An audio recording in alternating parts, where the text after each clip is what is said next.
Good evening. Good evening. Is that like the teacher, I'm not a teacher, but I grew up in a family of teachers. So thanks for being here tonight at Funkadelic Studios in New York City, and welcome to all of our live streamers out there. Hopefully we're growing, so spread the word. I'm Heidi Russell, founder of International Women Artists Salon. Is that too loud? Are we good?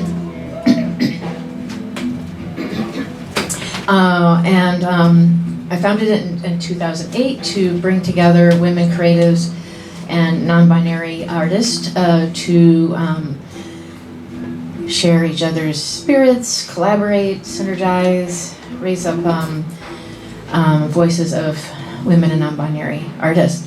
And we've had a radio show, showcases, exhibitions throughout the years. And this is the newest series, collaborating with Funkadelic Studios. So thank you to Dawn Orlando and all of her fantastic team members out there. Woohoo! And it's a great partnership. And so we just started this in November, so it's going to be almost a full year, bringing it back. We started out at Dixon Place back before COVID for about 5.5 years. Wow. So we're really excited that this is rolling again. So we're going to try to help build audience, both in-house and online, to help these artists build their network and their fan base. So I'm going to try not to talk too long here. We'll say some announcements here and there. But if you have any questions about the salon and how to be involved, how to follow us, etc., you can find some of the things on our social media, and reach out to us, and anywhere in the world. We'd love to collaborate and hear what you're doing out there. So we have another great series tonight of some fabulous artists, as well as a new component which we started a couple of times in this series, and we're going to be doing it every month. So we'll have 3 artists along with a partner organization, and that'll be a group, so an artist group or an organization talking about what they do, so that we can help broaden the reach of those great missions of what they do as well. So I'm going to jump in and introduce our host and my co-curator, Dale Novella. And she is a fantastic creative herself and producer, hailing from South Carolina Lowcountry, now based in Brooklyn. Dale brings funk, soul, rock, and hip-hop vibes to everything she creates. Singer-songwriter, music producer, and yogi, Dale uses her varied talents to help people express their emotions and connect to themselves and the world around them. After earning her bachelor's in media arts from the University of South Carolina, Dale began writing and producing artists and worked in radio before moving to New York City. Since then, Dale has produced live events, released an EP, Sang Bitch, and teaches songwriting. I know I don't say it quite probably the way... It's Sang Bitch! Sang Bitch! Okay, there we go. And teaches songwriting, beat making, and podcasting with Community Word Project and Building Beats. Dale has been the co-director of CWP's Teaching Artist Project for 3 years, which we're going to learn more about tonight. It's our partner organization feature. And they help guide artists through their teaching artist journeys. And she continues to perform throughout New York City with her own brand of funk, rock, and meditation. So welcome to the stage, and thank you for hosting our show tonight. Once again, I'm Dale Novella Anderson. We are Dale Novella everywhere in the world, on all platforms. And I'm going to do a song, and then we're going to get into the show. Is that okay? Yeah. So I'm going to ask Heidi to just press play on my phone. Yeah. So this is called Black Girl Magic.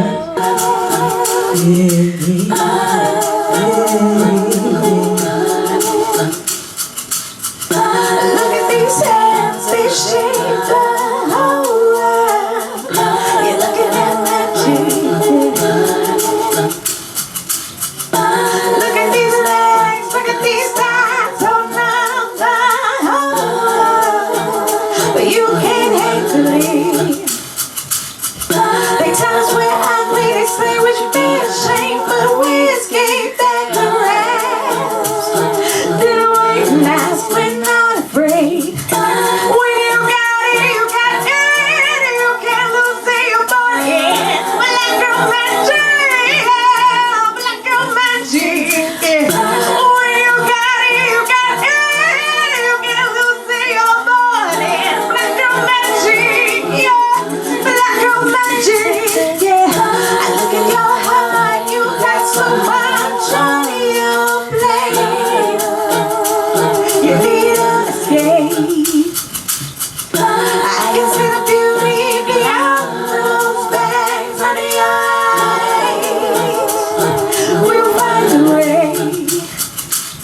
and I'm headed towards the top. And I'm putting it up like I each and every star. Recognize the beauty. Keep on dreaming those dreams. Don't give up, you're on the right track. Don't give up, don't look back. Recognize the beauty. Keep on dreaming those dreams. Don't give up, you're on the right track. Don't give up, don't look back. When you got it, you got it. You can't lose it, you're funny. Yeah. Black girl magic. When you got it, you got it. Yeah.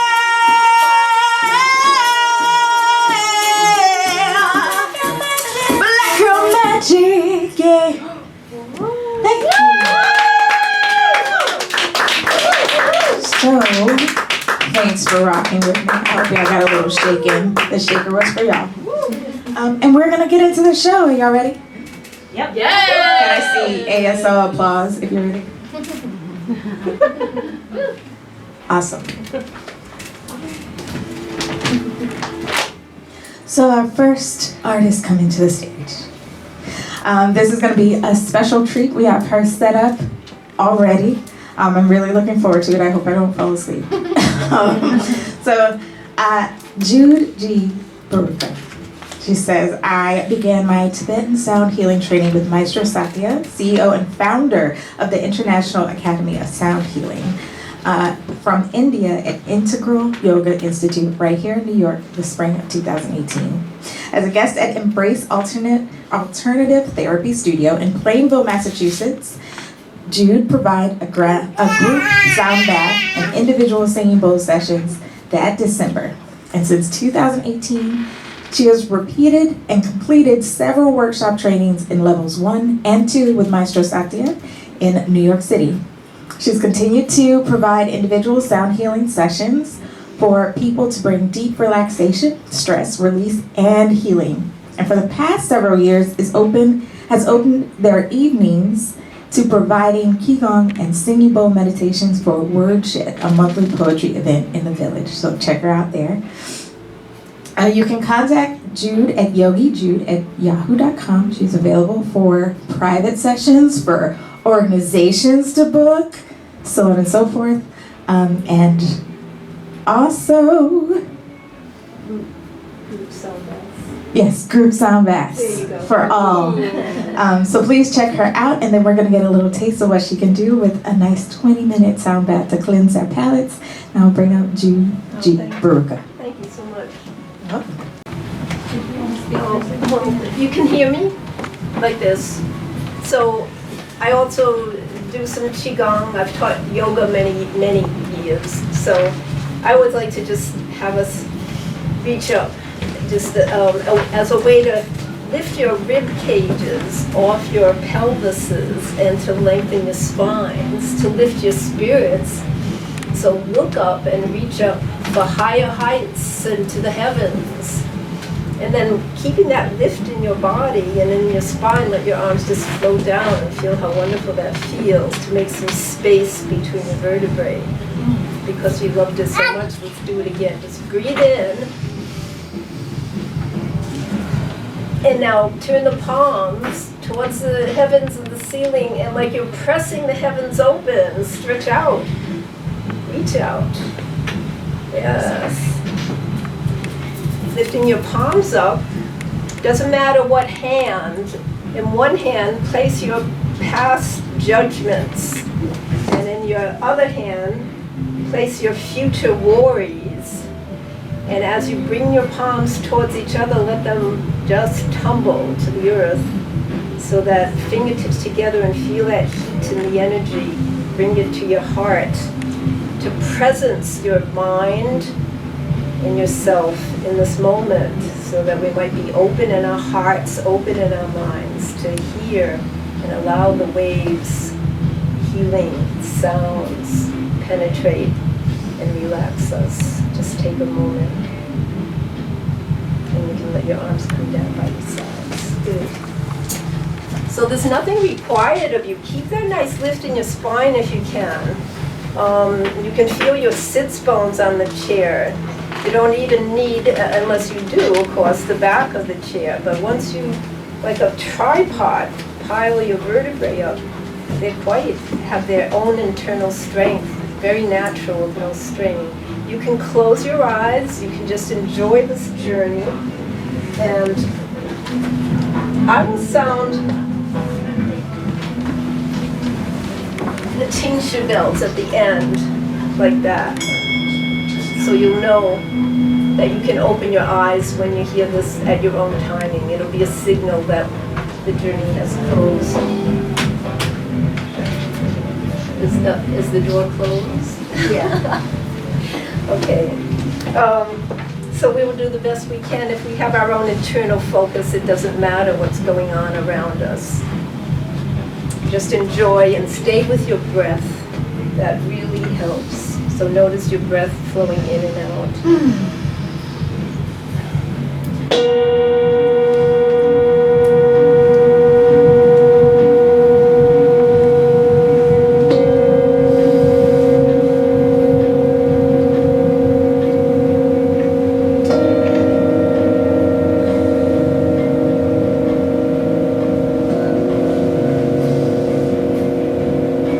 If you like to focus on your forehead with your eyes closed, you can imagine a white light.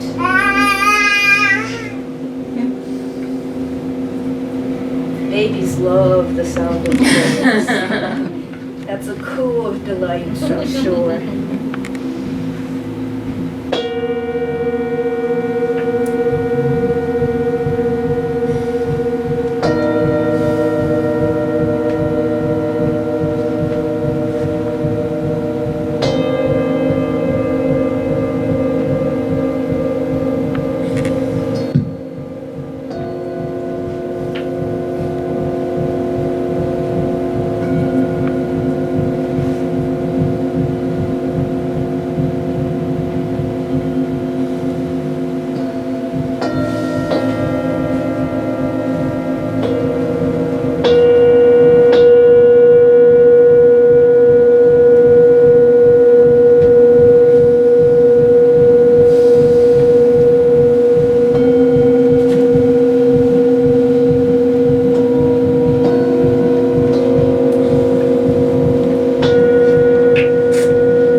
Lengthen the spine, taking in positive energy. And as you breathe out, keeping the length of the spine, letting go of anything, any thoughts that you don't need, any negative and anxious thoughts. Just enjoy the tranquility of the sounds, of the bowls.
like to just imagine a mountain.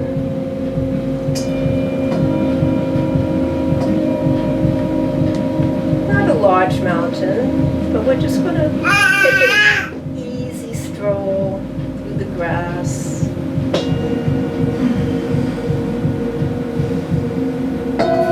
Passing by some brooks of water flowing.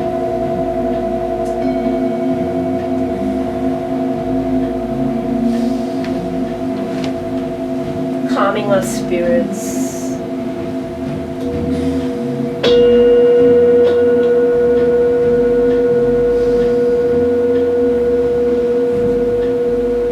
And this little mountain has a nice flat top. So as we pass by trees and the gurgling brook, we come to a nice open space.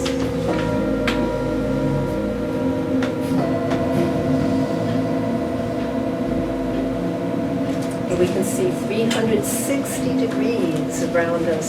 Sky, blue sky. Breathe in fresh air. Nice deep breath. Cleanse our spirit in our body.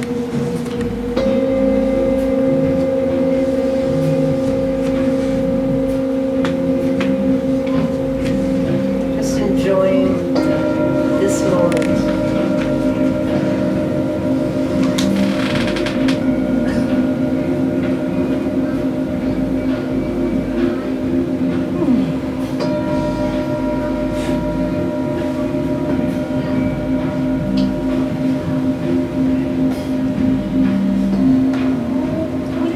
Pad, old school style, and a pen.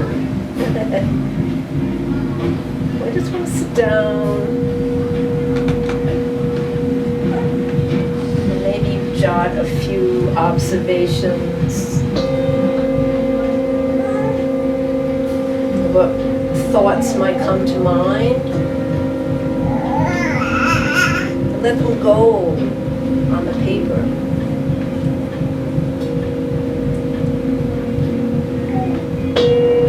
Just observing, seeing a bird fly by, the sound of a brook,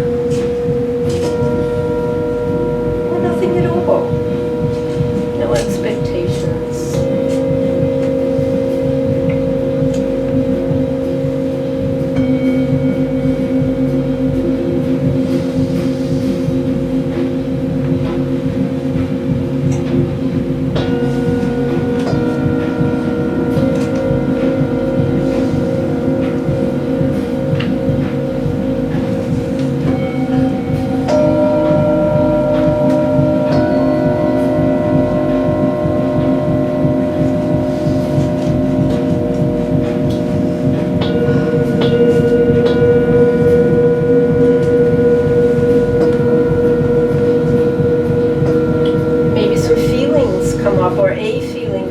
I don't know where, who knows where it comes from.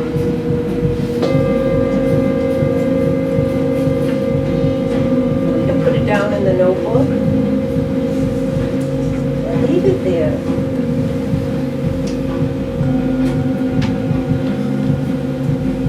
Put our notebooks away and just take some more breaths.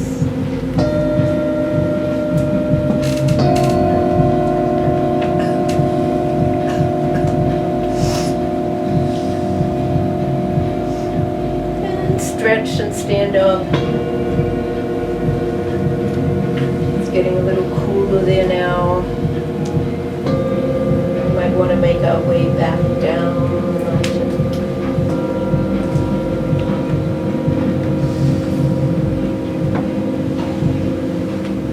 So slowly we begin our descent.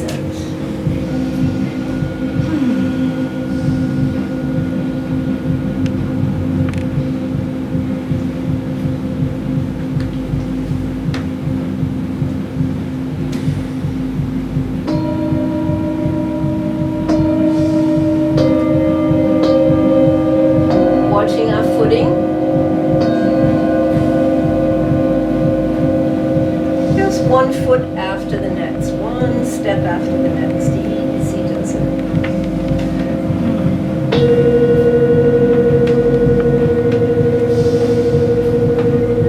Breathing in and out that wonderful fresh air.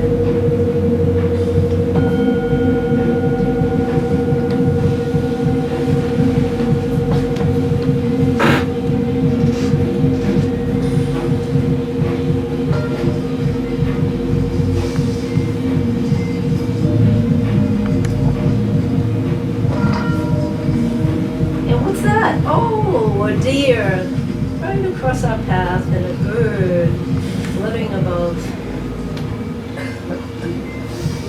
Nature all around us, underneath us, above us.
Allow ourselves some gratitude for being here.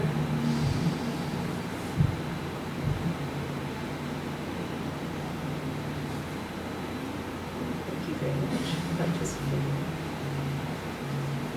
in this day.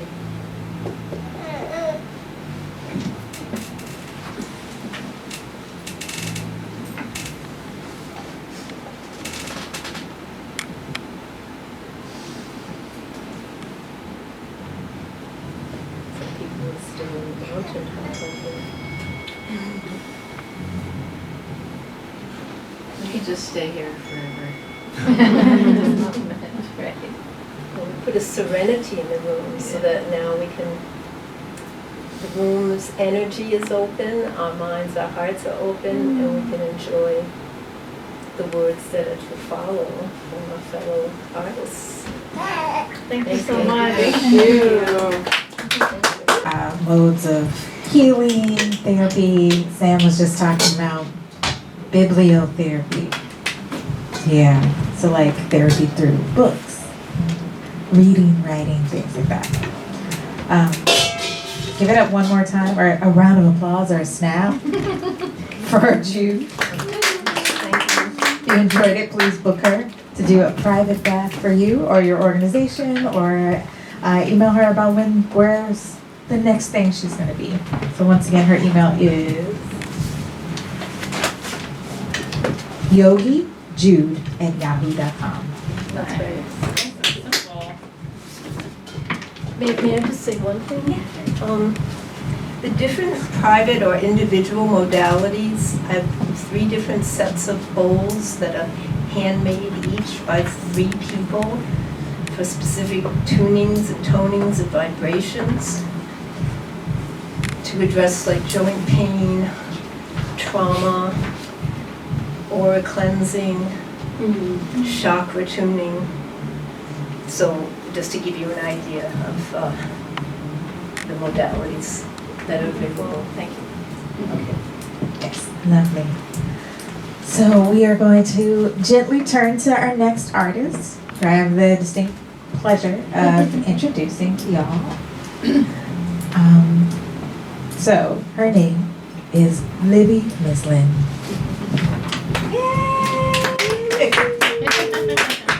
So Libby Mislan is a poet and community-based artist living in Brooklyn, New York. She received her MFA in poetry from Vermont College of Fine Arts and has received grants from the New York State Council on the Arts, Brooklyn Arts Fund, and Queens Council on the Arts to develop written, performance, and community-based work.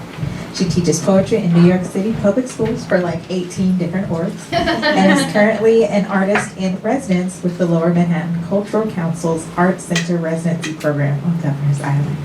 So Libby is a beautiful poet and educator. I'm proud to also work with her not only as a teacher, our teaching artist, but as with the Teaching Artist Project, which we'll talk about a little bit later. But without further ado, and you can follow her on her website, libbymislan.com. Without further ado, everyone, Libby Mislan. She'll be reading from her upcoming work. It's been a while since I have been on stage. So I just want to thank Dale for thinking of me tonight, and thank you, Heidi, for having me at this lovely event. I came on board at the last minute, so this was a lovely surprise for my weekend. So as Dale mentioned, I'm a writer. Started off writing poetry, but have kind of gone into a bit of prose. Like what I'll be reading tonight is a bit hybrid. Like some of the pieces are more prose-like, some of them are a little bit more poetry-like. But these are all very new drafts that I've written in the past couple months. Some of them I literally finished like a day or 2 ago. Or likes when I read poetry. When I've shared pieces with Jazz in the past, she gets very vocal when I read. So she might be reading. She might be my collaborator tonight. But yeah, so these pieces are from a project that I've been working on during my residency at Governor's Island. Everybody who's a resident right now has work that's like dealing with themes around ecology, sustainability, climate change. So my writing project is about fertility challenges that I've been experiencing, but how those challenges interact with Earth in different ways. So there's like 2 parts. One of them is kind of like the solace that I've found with the natural world, and just the way that like we're drawn to the natural world in difficult times and in times of whatever challenges life brings us. Then the second part is about linking like personal health challenges with environmental degradation. So drawing those lines between like the things that we experience in our bodies and the things that Earth is experiencing. So that part of the project is the part that I need to furiously work on in the next couple of weeks before this open studios that we have. But I'll be sharing with you some drafts from this project and just talking a little bit in between about my process as I've been writing. So the first one I'm going to read is the first thing that I wrote related to the project a couple months ago. It just got me started. It was like that first piece that got all my juices going. And it's kind of I guess I would say it gives a little bit of context to like to the whole journey that I've been on. It's called Red Moon, and it has a quote from one of those like health websites. It's called Cleveland Clinic. It's one of those sites that like if you Google a health problem, it'll come up like so, or you Google a health related anything. So this is the quote that begins it. These hormones cause the lining of your uterus to thicken. This happens so that if a pregnancy occurs, an egg can implant in your uterine lining. Hormones also cause your ovaries to release an egg, ovulation. The egg moves down your fallopian tubes where it waits for sperm. If a sperm doesn't fertilize that egg, pregnancy doesn't occur. The lining of your uterus breaks down and sheds. This is your period. I dreamed of red again last night, which usually means it's coming. It's been 24 cycles of trying, 24 moons. It began with the strawberry moon, and here she is again, set to rise tonight. The first cycle I was naive, flushed with excitement, and reading the world as a giant premonition. We were on vacation and stayed in a hotel room with a miniature twin bed at the base of our queen.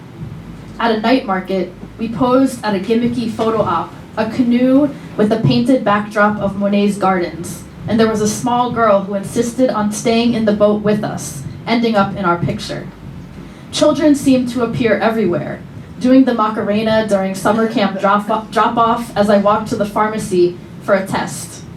But the stick read negative, and it was just eggs on toast downstairs for breakfast, and two adults figuring out what to do for the day. That early disappointment felt embarrassing. There was a newness to admitting that this was something we wanted, a burst of adrenaline with nothing to apply itself to, just another day of sightseeing. When you are about to bleed and you wipe, there is a light pink color that appears, acting as a soft opener, warming up the stage, a gentle reminder to order your snacks and beverages, use the restroom, and find your seat. Then, several hours later, the real performance begins. The vivid drops entering the toilet water with well-rehearsed confidence, fanning out like crimson jellyfish, undulating and building slowly towards the crescendo, the molten, earth core, abdominal ache, psychedelic almost in its throb, thrusting open multi-dimensions of experience. The bleeds that I've had since trying have felt doubly dramatic, taking me back to the menstrual mishaps of adolescence. Leakage as I sleep, leaving 3 circular stains on my sheets and mattress. I stand in the shower, a red river beneath me that can't seem to run clean. Jeans and underwear left stained that I scrub dutifully with soap and scalding water. Always hanging washed items up to dry on the side of the bathtub. Blood keeps escaping from the Diva cup, which had previously served me for 12 years without incident.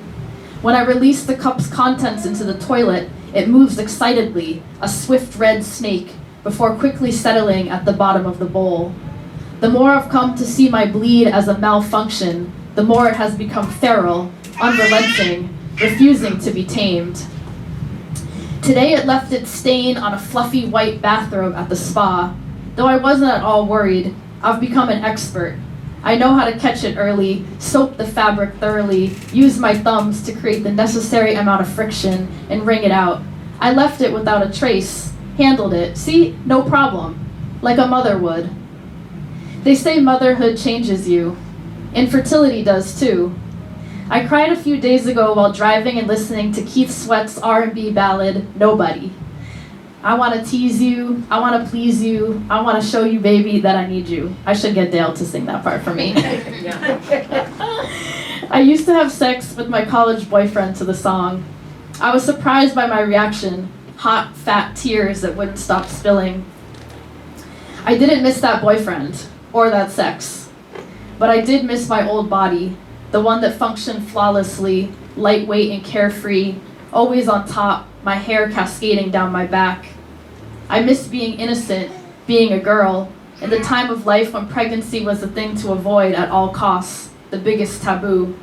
I miss when sex was just sex. I read this moon was also called the birth moon because it was the time of year baby animals were born. Many have been born indeed. They surround me in ever-tightening circles, and they belong to my friends and my neighbors and all the people at the park who stroll and picnic and hold their babies up to the cherry blossoms to take photos, kissing their cheeks.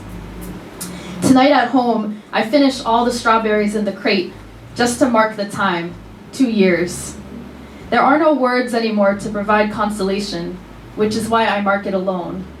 When I get out of bed around midnight to pee, I go look for her out back and find her just over the row houses, hovering and swollen.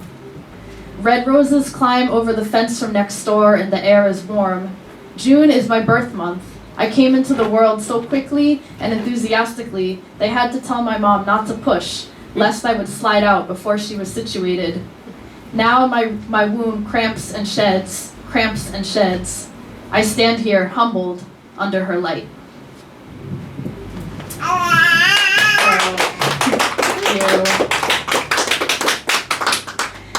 So that, that was the first piece of the project and kind of helped me build some momentum. So,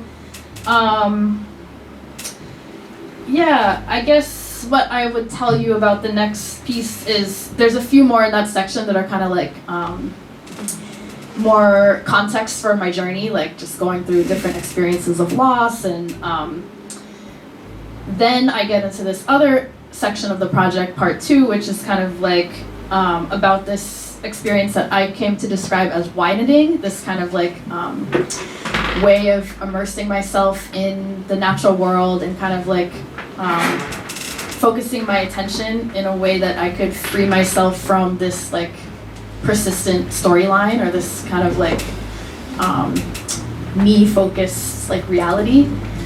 So a couple of things to know about this next piece. It references the cabin, which is a little cabin that I discovered on Governor's Island when I was walking around. That's like an installation, but it was a place that I've started to visit as kind of like a like my own archetypal little cabin to just reflect. And then, I guess that's all you need to know. Oh, and then I do reference something called the voice notes. This is from another piece as well. I was leaving myself voice notes as a way to do an attention practice of like things that I notice in the natural world around me, and also how I was feeling on the inside. So, just context. Okay, so this one is called widening. My prolonged experience of suffering unleashed in me a new motivation to inhabit the cabin archetype. It twisted a rusty key into an old lock, jiggled open a stuck door that had just needed someone to try a little harder. Someone who was just a little more desperate for the solace that was on the other side. Keeping the cabin with me, this biophilic urge to be immersed in more than human life necessitated a revised relationship with my to-do list. I would need to trade in the predictable dopamine hit of checking off completed items for something more mysterious. Each item on my to-do list was coupled with a conditioned pressure. Student anthology deadlines. Be a good worker, don't drop the ball. Fertility appointments to schedule. Don't give up, stay the course. Texts and emails left unanswered, don't hurt people's feelings. Grant applications to submit, don't miss an opportunity. A dirty bathtub, an overflowing laundry bin, and unwatered plants at home. Be a good grown-up, don't be a slob. As it began to dawn on me that a to-do list would loom over me until the day I died, pick out an eco-friendly coffin, give away belongings, schedule goodbyes, I realized the only way to break free would be to intentionally deprioritize all activity that could be categorized as productive, to actively suspend urgency. The voice recordings had been my soft on-ramp, but to truly inhabit cabin consciousness, I had to trade the way I spent my free time, being social in urban spaces, for the opposite, being solo, as far away as I could get from city noise. I began with walking, an activity I had long considered a nuisance, associated with a heavy bag full of the day's necessities straining my shoulder, a fast-approaching ETA I was up against, a bothersome urge to use the bathroom, or an increasing end-of-day hangover. I ditched the bag and practiced trading my instinctive speed walk for a meander, wandering Governor's Island with no roadmap or agenda. I lay on the ground for the first time that year, on the grasses on the south side of the island, and felt the cool earth pressing into my back. I downloaded PlantNet and Merlin Bird ID and stopped to identify plants, trees, and bird calls, a way of forming intimacy, of getting to know someone's name, that gained momentum for me. This wasn't just a cacophony of excited birds. These were house sparrows, tree swallows, fish crows, American herring gulls, and song sparrows. This fragrant, white-blossomed tree with spotted black and yellow pistons. Hello, who the hell are you, sweet thing?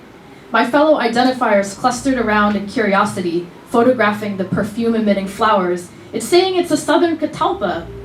I love these fleeting, non-committal interactions with strangers, organic as two pigeons enjoying a tasty morsel together before continuing on their respective paths. As the pathways of the island became more familiar, I would find, to my dismay and delight, that some plants changed so rapidly within the span of a few days that they would evade my identification powers, tricking me into thinking I was looking at something completely new. Within a week, those white catalpa flowers went to seed, producing long, snap pea-like bean shoots that hung low against giant, floppy leaves. The plants were the perfect mix of predictable. I could always count on them to be where I left them, creating a sense of trust and kinship, and unpredictable, their endless changes piquing my curiosity and engagement. My walks often led me back to the cabin, a quiet pilgrimage up a winding, wood-chip-lined path that became thicker with plant life as the spring crept into summer. There were strawberries with their close-to-the-ground, round green leaves, goldenrod with its spidey stalks, black oak and fuzzy-coned sumac, bayberry with its frosted blue clusters, and chokeberry and milkweed with its hardy, nutritious leaves. One week, I was genuinely shocked to discover that the cabin had become densely thicketed, almost to the point of being hard to find, in rugosa rose, the beach plums that I had previously associated with the dunes of Cape Cod. The south side of the island, especially in the late afternoons and early evenings when I would take my walks, was perpetually still. It did indeed feel like the cabin was mine. Sorry. That's okay. The combination of feeling hidden amongst plants and simultaneously having a thrilling vantage point to all of New York Harbor produced in me a sense of peace and power. I'm gonna skip a little bit because I realize this is longer than I thought, but a word came to me to describe the effect of making time to inhabit this slower, more introverted, earth-focused consciousness, widening. In daily life, my victim status had become a tight cloak I wrapped around myself. Could a sadder thing be happening to me? Wanting so badly to be pregnant and then watching it happen to everyone else around me? I yearned for empathy, sympathy, pity, whatever I could get to validate how difficult this all was. Enthusiastic pregnancy Instagram announcements that unexpectedly gut-punched me mid-scroll, the growing chasms of relatability with loved ones, the hundreds of ovulation test strips from the past 2 years sitting in landfill. When I entered a widened state, I had no sense of being a victim and no need to be identified as one. I wasn't escaping my reality. I was opening up my attention to something larger and more spacious than my persistent storyline. Without even trying, I shed the victim's cloak. It slipped off mid-walk, quietly disintegrated in my wake. I was holding my own hand with the energy of a childhood friend, saying, "Come on, let's go." In one area of my life, I had lost total control. In another, I was hovering by the yarrow's tiny white buds, mingling with mountain mint, bewitched by the bright orange of butterfly milkweed's florets, floating and breathing and beating my wings, feeding on everything sweet.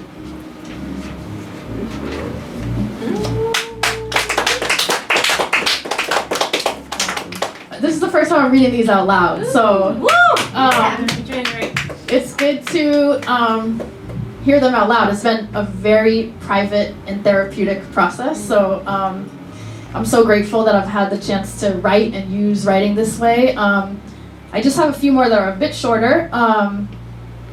So I wanted to, one of the things that I want to be kind of a theme in the project is the way that this experience of infertility is very cyclical, the way that a menstrual cycle is very cyclical, like there's very different emotional experiences at different points in the cycle. So I have some darker pieces about the, if you know, the luteal phase, that I'm going to skip tonight. But the follicular phase, for those who are familiar, is the phase after the period. So it's like the phase usually when like hormones balance out and like life is kind of even keel. So this is a praise poem for the follicular. It's called In Praise of the Follicular. I have always worshipped spring in the city, the way people tumble out of their buildings from hibernation, crowding sidewalks with folding chairs on those first warm evenings, biking with no hands, picnic blankets and baskets, everyone frolicking and stretching their limbs and shedding winter's weight in unspoken camaraderie. I began to worship the follicular phase too, as its own miraculous resurrection. Each cycle, after being ravaged by PMS-enhanced disappointment, I experienced a post-tantrum somatic stillness, a fresh sense of possibility. This turning was accompanied by a feeling of wonder that, without much effort on my part, I would wake up washed from within, that somehow my dark pit despair had been replaced by a bubbling stream of creative thoughts about how to approach this time with patience and love. Once, this creative download took the form of an affirmations list that wrote itself through my furiously moving hand. I trust my timing. I will be a mom. I own my path. Compare despair as a waste of energy. There is no rush. There is so much to enjoy and appreciate about my life right now. My body is healthy and strong and nothing is wrong. I stay in the present moment, knowing that worrying about the future is a waste of energy. I allow all emotions to flow. I can handle all outcomes. There is nothing I can't handle. Oh, follicular, you fat, innocent cherub. You happy baby. You sweet chickadee. You ray of sunshine. You wise, naive yaysayer. You perfect, shiny penny. You ice-cold glass of lemonade. I found a product on Amazon that I was considering buying. Fertile Mama Teas from Wisdom of the Womb. During the follicular phase, as I lie blissfully in Shavasana at the end of yoga, I get a download. Don't buy the teas on Amazon. It's probably scammy. Stay local. Use the healers you have all around you. Make this journey relational. I go to Flower Power Herbs in the East Village, and sure enough, my old friend Amikale is behind the counter. She removes the glass jars of herbs from the dark wooden shelves, fixes me a red raspberry and nettles and red clover blend, instructs me on how to make an extra large batch and drink it cold every day. I talked to my mother-in-law about her fertility struggles back in the 80s. I'm having trouble hearing you. Could you repeat that? You are? No. Sorry. It's okay. I want to know how to make the tea. Yeah. And I laugh as she tells me about how jealous she was of the pregnant street cats, how much she hated them staring at her with their smug, glossy eyes. I walk with a friend in the forest who has traveled this path before and ask her questions. The leaves crunch under our feet. I am letting it be relational. I am connecting. Oh, follicular, you rational, reasonable son of a gun. You warm, gentle gust of breeze. You immaculate blossom. You perfect, healthy bitch. I nearly crashed my car several weeks ago while trying to interpret the just-released results of my hormonal blood test. Had the progesterone, estrogen, and LH hormone levels risen appropriately throughout my cycle? Toggling between 3 sets of test results at red lights, I tried punching the numbers into Google to check for normalcy until my multitasking failed and I screeched to a stop, just short of a bumper. Cortisol rushed through me like a warm storm, and my head spun with data and endless Reddit chatter. Now it is the follicular phase, and I am hearing that voice again. Forget the head and forget the numbers. I am hearing, stop trying to control everything. I am hearing, drop into the body. I am hearing, dance, girl, dance. I am hearing, this time is all about sweating, and so I am moving, quicker and quicker, follicular and follicular, nutrients shooting up through my feet. I am sprouting, I am hot and I am heat. I am everything fresh, dew on leaves, cherry blossoms on birds and trees. I am flinging open my arms and singing, I am goddamn spring. Woo! How long has it been? Date is, Let's see. One. Yeah. One? Okay. Let's see. Yeah, it's good to read them out loud to realize that they're pretty long. I always write long poems. I can't write anything short.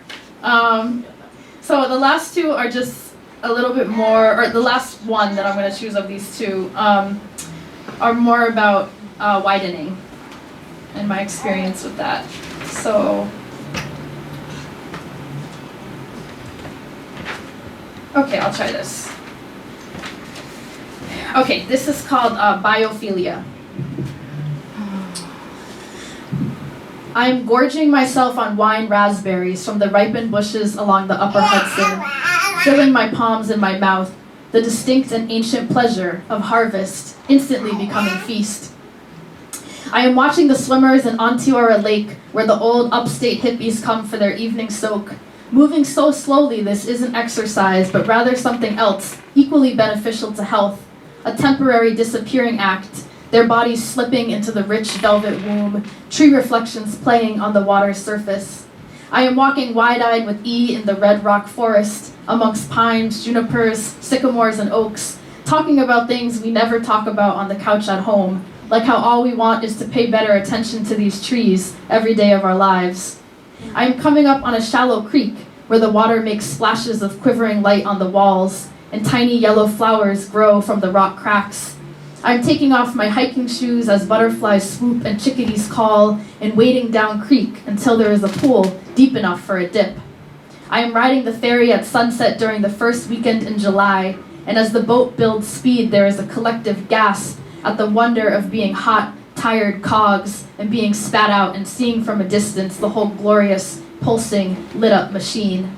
I am watching the people gathering in throngs along the water in Dumbo and Brooklyn Bridge Park, as if they were drawn to the banks by some mysterious pull, as if we were all worshiping the glittering undulations and black, earthy scent. I am canoeing at night in Rockaway Bay on the same day that I decided it was finally enough, that it would be IVF for me, and I am paddling amongst the rumble of the above-ground train and the steel bellies of the planes taking off from JFK, and the tiny shanty houses and patches of sand where immigrant men fish and make small fires. The day was full of restlessness and fatigue and writer's block and sorrow, but now I am swimming at sundown under a full moon, early summer, so much of this in front of us. The waves so dark, the fear enters me of being swallowed, but I make it back to shore. I am dancing to the pop techno music some teens are playing from a giant speaker, and E is dancing like crazy, like how he used to when he was a teenager, wild and free, and Linnea is too, jumping in her bikini, and I am closing my eyes and opening my arms to the water until every movement becomes a collaboration with the breeze, and I am widening, all the way open, as far as the air around me travels, until I am but a wisp, sailing on wind, and it has never felt so good to be so infinitely small. Thank you.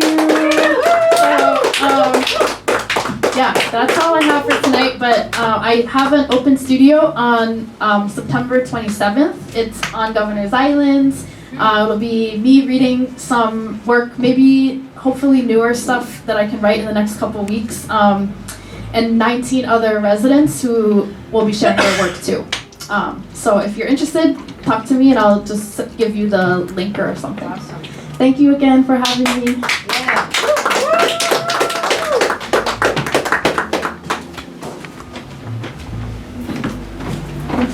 Give it up one more time for Libby Mislan.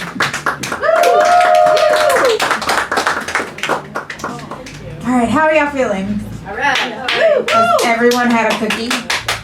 Because there are lots of cookies. And they're delicious. And I can't eat anymore, so we have to eat them.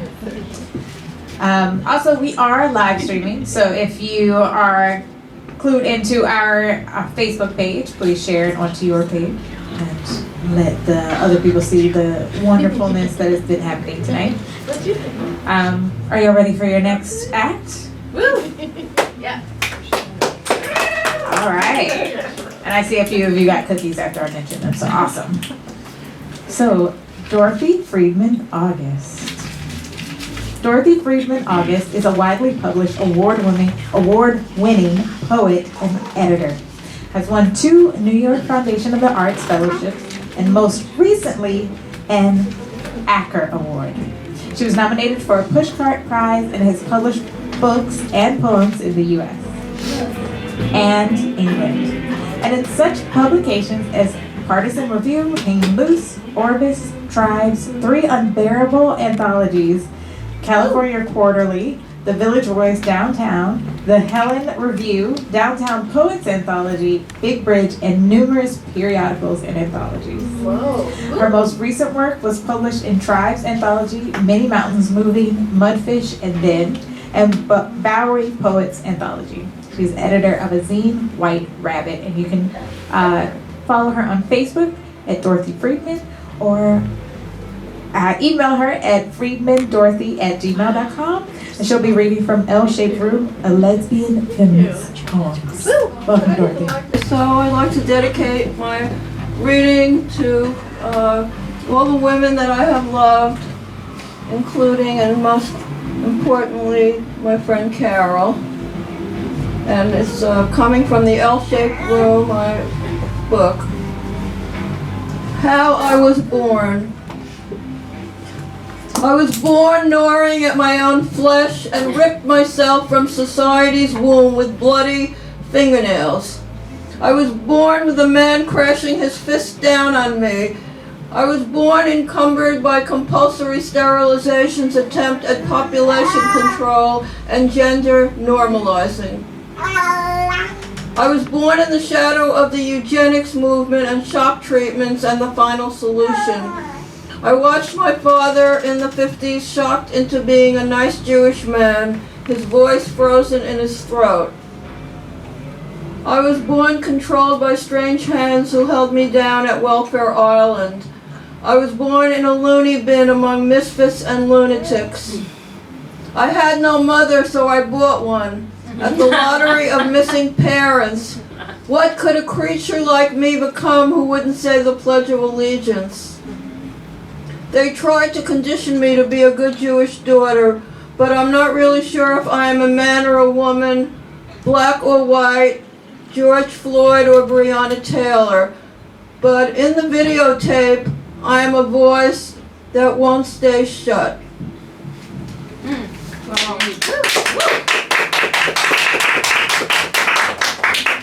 Mores.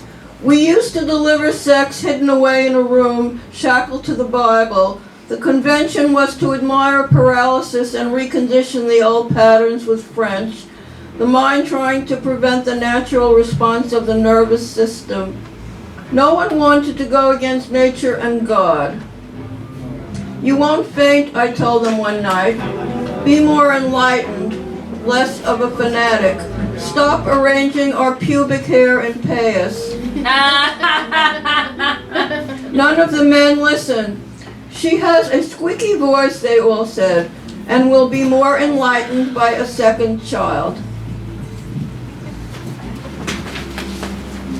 These poems have mostly been published in anthologies, by the way. Semi-precious. For she was our luck, our miniature. She flattered our visions. As we said, she was a fine dancer. To begin with, she was a beautiful object lit in light before our time when girls were tame. White profile, attractive ankles. To continue, her humor was trim, entreaties impudent.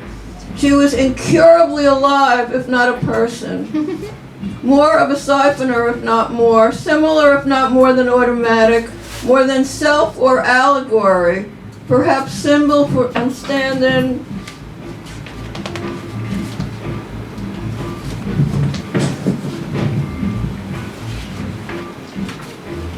and standing for what we'd be if not for her. Dancer, incurably female clown, was what she must be and is no more. And is she now spread-eagled on some man's coverlets? Those are his coverlets bouncing. Those are his stairs sidestepping. Those are his feints and jabs and breaks in the picture frame. Here is his picture, tasty and barbaric. 1 minute lithe, next minute useless. She must stay precise as a fencer, fluid as an obelisk, and in his eyes he minds the steady flickering light to lull or blow her into flames.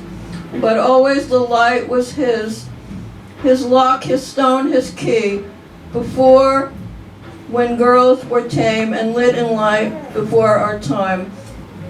Beautiful objects.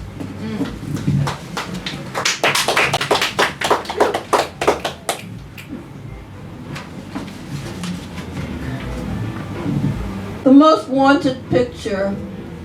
Mother is the most wanted picture in the post office. Everyone who passes by recognizes her. Everybody wants to borrow her one night for dinner. A good meal in an Italian restaurant, that's the courtship. After the marriage, we provide her with gas, oil, water, and electricity. All the responsibilities we have declined. She's easy. Her qualifications were put forth from birth. For her, there's no possibility of retirement. She watches us take all our young and foolish steps and has the right disposition for this sort of thing.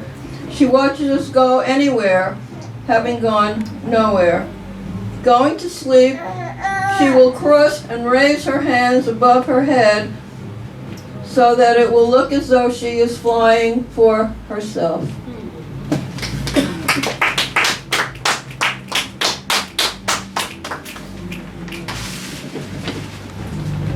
Mother was a lesbian. Mother was a lesbian, although she never knew it. There was a kind of sadness in her eyes when she washed me that reminds me of horses standing still, sway back from a dumb life. She never said, I want to go away. Nothing ever came through.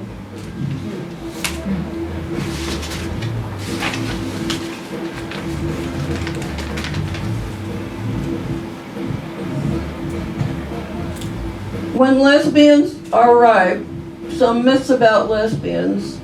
When lesbians are ripe, they fall from branches. If you put a whiskey bottle on their heads, they dance. Their profile is shaped like a bird's head. They have thick, stubby bodies. Lesbians smash their toys as children. They will not leave their lovers or their lovers in peace.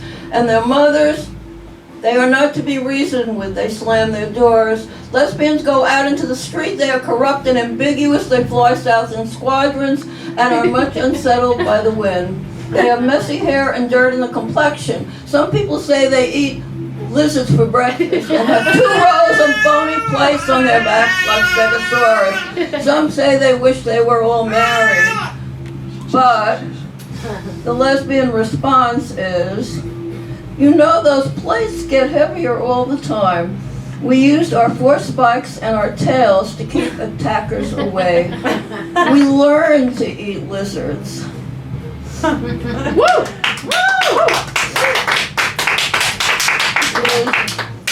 L-shaped room, which is the title of the collection. She lies in an L-shaped room in which sentences shaped as lesbians laugh at the moment they mount one another. What is the fine line between what a lilac does and what the photo shows? A mirror does push-ups, and in it perhaps a child dances, or a child loses its woman on the page. Perhaps the image is a subterfuge for fingers and higher words. A mirror does push-ups, and in it a child dances, fearsome and unafraid. But it also records the sadness of a wind-up doll with no paragraph or voice. The lilac is wild, the photo shows it.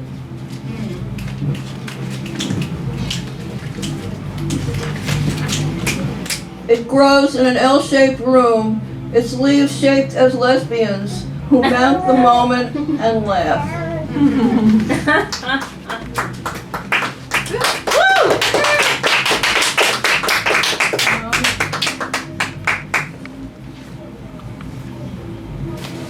bells. If I touched your breasts, how can I be blamed? You were alien and I was curious. Yeah. And so it seems that some were meant to bend and walk and others to hear eternity grow in their gardens. But as I flash past your tendrils on my way to the avalanche, I carry you in my soul. You are the bells. And the last poem is a poem in celebration of women. To determine the exact moment we will achieve victory, go to the center of any woman and you will find that there, in the buds and the leaves of every growing thing, every plant and animal the earth gives birth to, all the souls in the sky and sea returning to us in the morning, when in the blossoms the buds, and in the buds we are born again from the soil, where the bodies of women have dropped down, and women are born again on the wings of birds. Nothing finite. Everything infinite. Infinite joy, infinite love, infinite poems, voices of animals and caterpillars, centaurs, and people returning to the first breath of the first woman. That continuous spiral the mystics write about, and if you listen you will hear women healing each other's wounds. And then nothing shall be impossible to us. Our love will be unceasing. Younger women, older women, all springing from the womb where we were all born.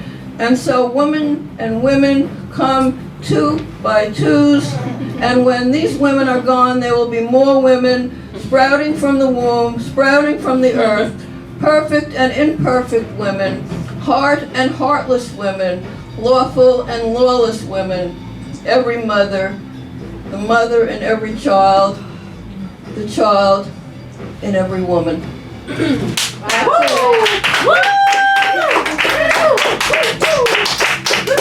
Thank you, and the book is called L-Shaped Room. Most of these poems are in that book. Wonderful. Thank you very much, Heidi and everybody. Thank you. Wonderful. Is that just a book with just yours, or is it an anthology with other artists as well? Sorry? The L-shaped book, is it just your poetry, or are there others? No, it's my book. It's your book. Wonderful. Wonderful. Brilliant. So we're gonna get into our organization feature, which is my organization, which is fun. So we have a couple minutes for setup. So make sure you get a cookie, and then I'll come back up.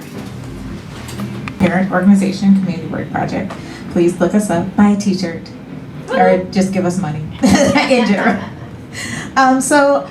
One thing about Community Work Project, we're a 501c3 that has been in New York City. It was founded technically in New York City. Our founder was at Sarah Lawrence College, and she realized she was teaching students in her borough. She's from Queens, and all over New York, and she was like, I kind of don't know what I'm doing. I'm a poet, but that's it. So she developed a pedagogy, a methodology for how she was going to come up with her own curriculum. And some of the key things she felt like she needed to know as a white woman going into multicultural schools all over New York City, including like power and privilege and exploring your own creative elements. She put together a week-long training program, and she actually got funded by Echoing Green, which is this huge corporation that funds things like these, like magically. And she was able to train 5 artists how in her methodology. And it was so great, she just kept going. 3 years later, she was able to start a 501c3 called Community Work Project, hire teaching artists to come in the classroom with her. And years later, we rebranded the training arm of Community Work Project into Teaching Artist Project. So Teaching Artist Project primarily is an 8-month program. I like to say it's a teaching artist training run by teaching artists, me, Libby, and two others, Adriana Guzman and Javen Howard. And so we're multicultural, we're multidisciplinary, and we believe in multiple intelligences and wellness and trauma-informed practices and using our own creative elements, whether that's hip hop, visual arts, family, love, all these things we try to model and teach our artists, our trainees, how to bring these into classrooms and to create community through the arts. So, I mean, that's how I describe the program. I'm also an alumni of the program, so it's very near and dear to my heart.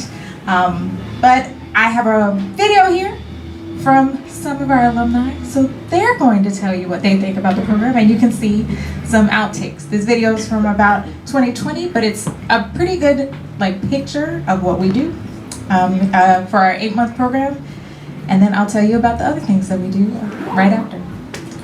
Roll the tape. TAP is just like a nice community where we could teach art and teach self-expression. The Teaching Artist Project is a collective of diverse minds. We're all educators looking for ways to deepen our understanding. We are highly emerging artists that have been in the field for a long time. We're looking to have a social justice-oriented approach and strengthen our own values as we grow into the field. A teaching artist is someone that is definitely needed, not only for kids, but just for a community in general. I think that's one of the things I really like about the TAP program is the people.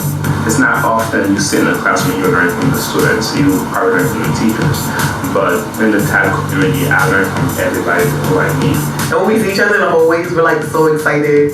TAP community is amazing. Before, I was a flamingo in the world full of pigeons. Now I'm a flamingo in a star full of peacocks. TAP has a few levels to it. The first being the training programs, the workshops. The workshops happen on Saturday, so you donate a few hours of your time for a lifetime of enrichment. We go with some philosophies, we center the trainee as an approach, and we center our students as an approach in learning.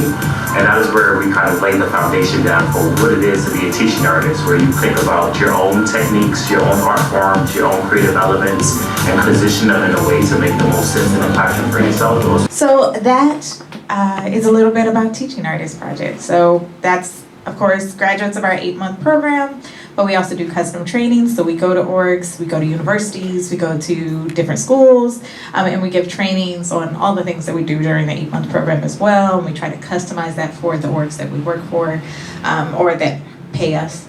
And sometimes, no, they always pay us. Yeah. So that's a little bit about what we do.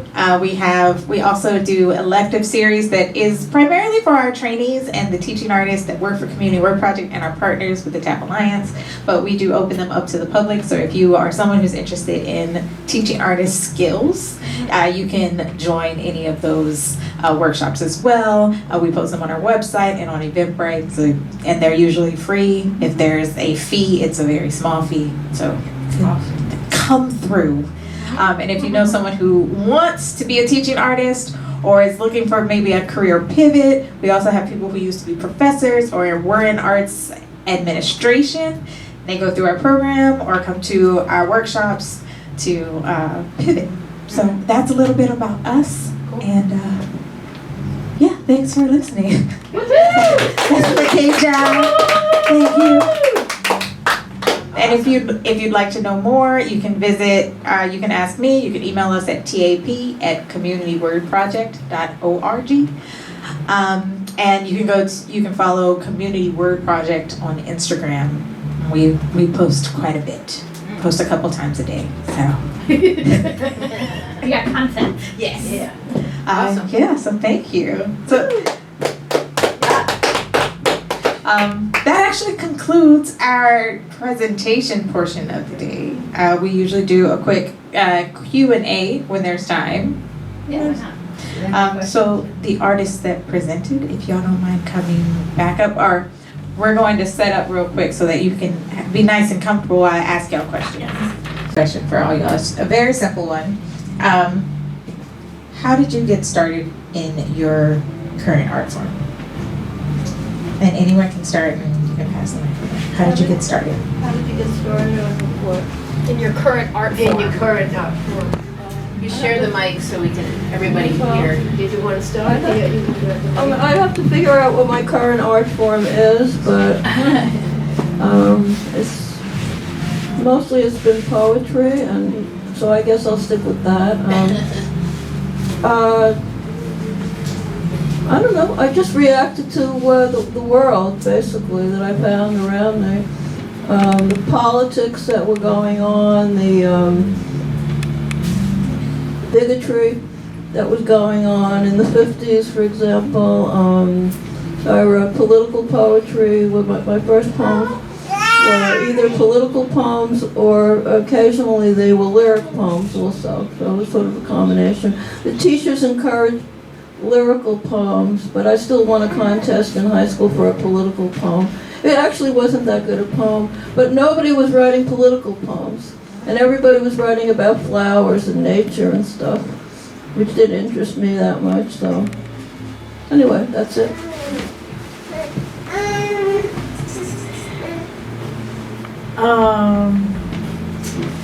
Yeah, for me, I don't know, there's so many different origin stories, but yeah, I guess when I was a kid, I asked my mom if I could go to a writing camp. I was like a little nerd. It was in 5th grade. I was like, I want to go to a writing camp. And my mom found me one. It was actually just a coincidence that my neighbor was the director of a creative writing camp. I grew up in the Boston area, so I was on the campus at Tufts University. And it ended up being this really formative experience for me. It was a camp with like kids from all over the Boston area. It was an incredibly diverse group of campers, which was also really formative for me to just have like friendships with kids from all over the city, from all races, at that early age. That was something that I didn't have necessarily as much in the town that I grew up in. It was the camp that I went back to every year that I was eligible, like 6th grade, 7th grade, 8th grade, 9th grade, and then I became a counselor and I worked with them for many years as like a junior counselor, so I almost was like teaching creative writing at the age of like 15 or 16. So it was a very formative experience for me, and I think just, yeah, a way that I came to make sense of life, and just, yeah, writing became a way of life for me through that camp, it was all about like experiential writing, so having an experience and then directly writing about it. And you can see now I'm like a creative nonfiction writer, so it's kind of what I do, like take personal experiences and make them, shape them into stories. So yeah, that was one of the ways that I got started. I guess when I started crawling up on the piano bench when I was 4 years old and begging for piano lessons that they would not give me until 6, I guess, and that was just because it was there. You know, they say build it and they'll come. So there was a piano in my living room, so I guess that's how it happened. And so piano was in my life until I was 14, and then I was experimenting with guitar and Pete Seeger and Peter Bolamary and all those people from the 60s, folk era, because I did not want to take the train to Boston Conservatory on Saturdays by myself. I never was keen on traveling, and for better or for worse, I didn't make that decision. So segue into, I don't know, let's see, what was it, 25 years in dance, and dance is so closely related with music. So choreographing, performing, had my own studio company, dancing in other people's, etc., etc. So I'm just weaving the thread of music from the beginning, I guess. Mom said I whistled before I talked, by the way, so so I guess it goes even further back than the piano bench. But nevertheless, so the calendar turns and the pages go on, and the body for dancing. So in the village down near Soho, they have all these bowls out on the sidewalk, and I don't know why I was drawn to a bowl, and I got it. Because I sounded it from Maestro Satya, and he just cringed at the sound of the bowl I bought off the sidewalk. Because, you know, it's handmade, as I mentioned before. But, and then just before I retired from my evening position that paid my rent in New York City, he was teaching a class, a workshop, level 1 sound healing. Did dance therapy, so all my threads just wove together into the tapestry of who I am today, and I took that and have continued to repeat the classes and starting to give sessions for individuals and hearing amazing healing stories and witnessing deep experiences and having those experiences myself through the trainings. Here I am, and thank you for Heidi for making this wonderful evening possible and thinking of me and making my weekend as well. and all my wonderful co-artists. Kudos to you as well.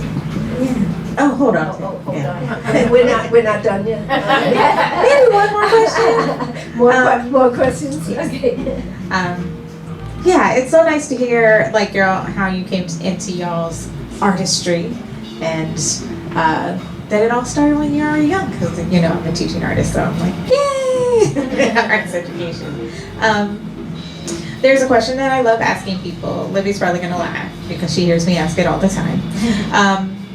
But I think it's important, especially right now where it feels like there's maybe not a lot of love in the air in the U.S. It kind of feels a little hateful here right now. But what is radical love for you, and how does it show up in your work? Radical love? Radical love, yeah. And anything that you say is right, whatever comes up for you. And feel free to take your time and think about it. I'll start just because I'm holding the mic and we'll pass it back down to you.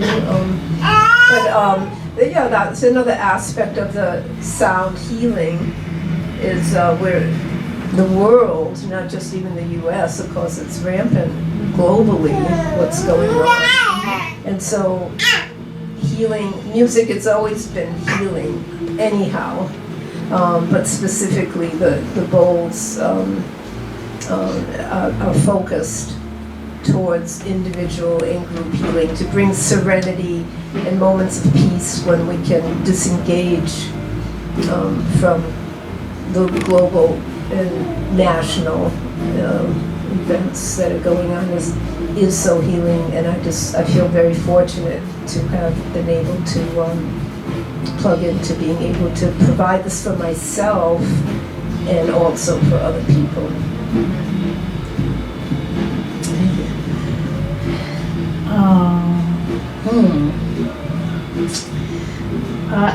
I'll just say the first thing that came to my mind, which was that I bought this book today about disability justice and care, politics of care, and just something I haven't read a whole book about that I was interested in, and I opened it up and I only read one sentence, but it was about being in community with people that you don't like.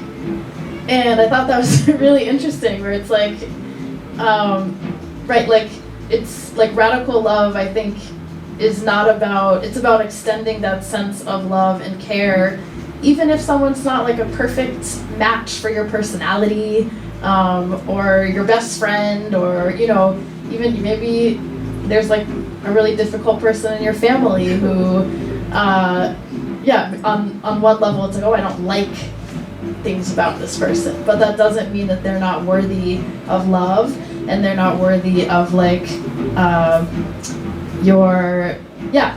the care, like extending that care and that effort.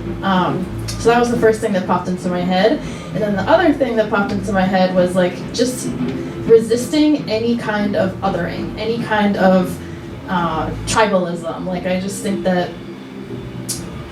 I'm thinking specifically about Israel and Palestine right now, but just like the way that these kind of othering can result in such violence. And like just remembering this idea that any of us could be in this kind of crisis, any kind of extreme crisis situation. Any of us could be a victim of genocide, and it's just like, it's not, we could all just as easily be that person. So I think, yeah, that just humanizing everyone and resisting tribalism. Okay, sounds very utopian. I think it's a beautiful idea. I'm not sure I could do any of that, though, to tell you the truth. I'm not sure. I mean, there are people that I find so repugnant for whatever set of reasons. They don't even have to be Trumpized or something like that. But it could be something else, I suppose. But I guess I just think closer to myself, my own experience, and I guess when I think of radical, I think of the radical 60s and 70s, so that radical love in those days was loving a partner of the same sex as yourself. That was what was radical, and I think that when I experienced the lesbian feminist community, some of those people weren't always so cool either. They were not necessarily all these wonderful accepting sisters that I thought I would find, but you know, one of the things I did occasionally on and off was wear lipstick. That didn't go very far in those days. It was before the lipstick lesbians, I guess, or something. But we lived a radical lifestyle, you know. We just lived it because my friends and I, because it was what came natural to us. I really truly believe that homosexuality is more natural than heterosexuality, and I used to talk about that in those days, somewhat, to anyone who would listen to me, which weren't too many people, but I wrote about it, you know, we went on the first gay marches, you know, in the very early days, the gay pride marches, for example, before they invented floats and corporations and all that sort of thing. We just walked, you know, we walked, and that was radical. So, you know, you just live your life and you try to do the right thing, I guess. That's it. Yeah, thank you. Making sure we still have time. Instead of me asking a closing question, do y'all have any questions that y'all would like to know about each other? Well, I was going to ask you about the teaching program, but I don't know if that's Yeah, sure. What would you like to know? Yeah. just if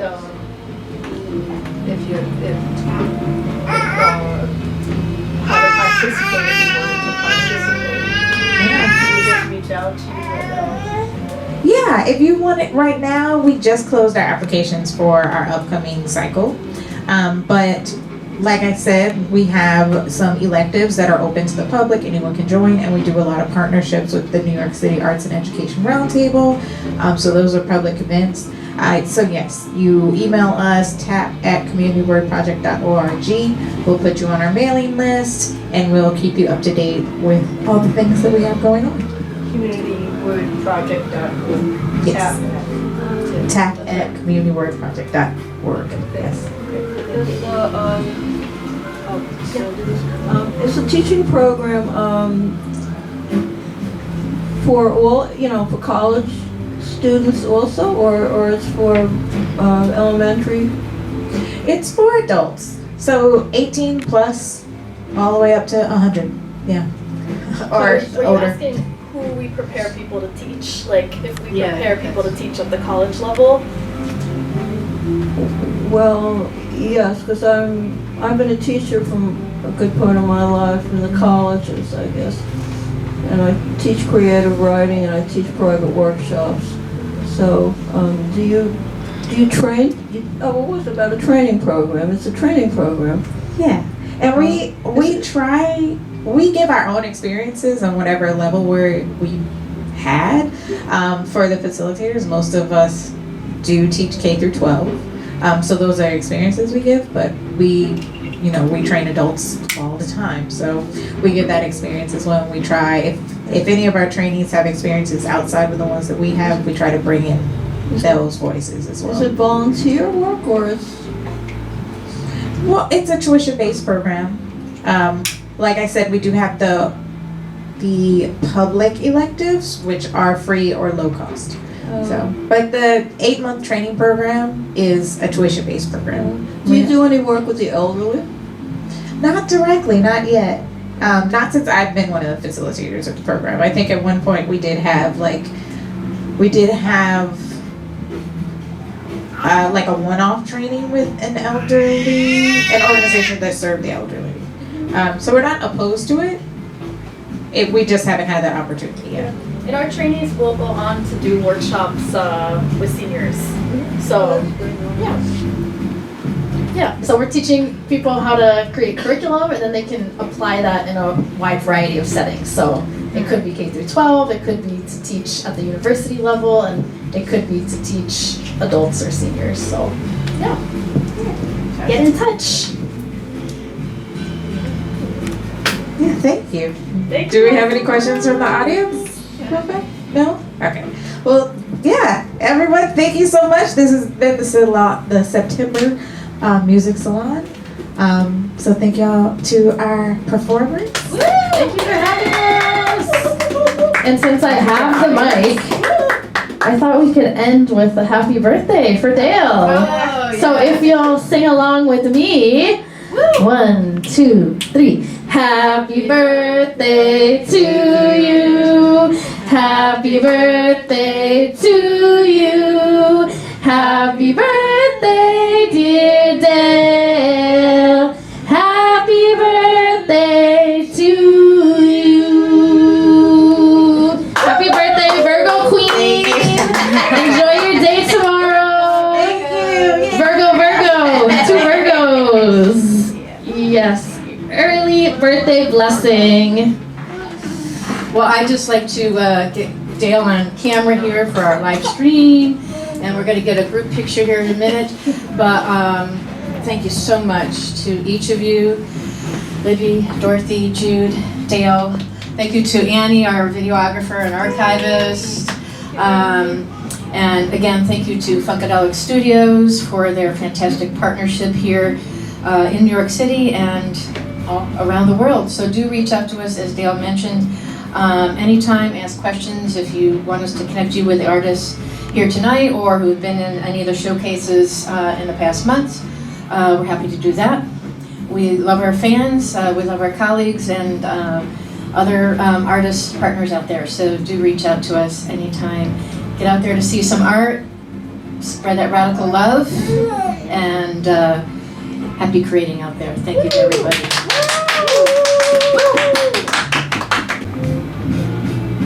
Okay. There you go.